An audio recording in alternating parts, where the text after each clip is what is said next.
no man, I tell you this not because he's my father, no man has the impact of Pastor Chris. Ever. No man. Not just in Africa, around the globe. No man. If Pastor Chris calls to pray for you like this, to just pray for you, you can feel the weight of nations in one voice. When he sits with you, just sit across and just say, son, how have you been? Good. Then he starts going into the presence of the Lord.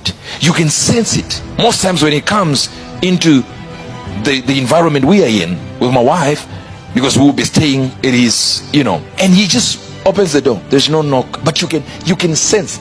She tells you. I will just be like, I think someone is by the door, and then he just walks in. You can sense something has entered before he entered. The sitting down is customary. There is a whole council of heaven sitting with you. As he begins to talk like this, just simple words, things you already know. They seem like just normal words, but it seems as if a revival is taking place in one room. A whole revival. I took my son, Cardinal Felix, there, and he was just standing there looking at him like this. He knelt down and he's talking to Cardinal Felix. How are you?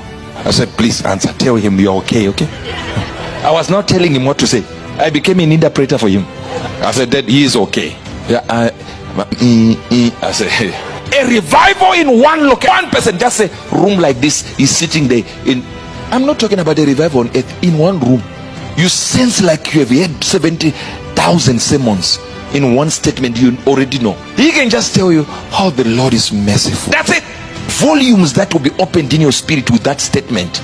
You listen and go like, wow, Jesus, how can you create a vessel so yielded to you like this? I'm telling you, not one conversation. You can ask him, not one conversation, you will start tearing up, crying.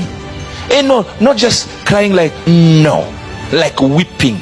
You don't know what to do. No pretense. You can't be an offspring of that same you. You are a byproduct of that action.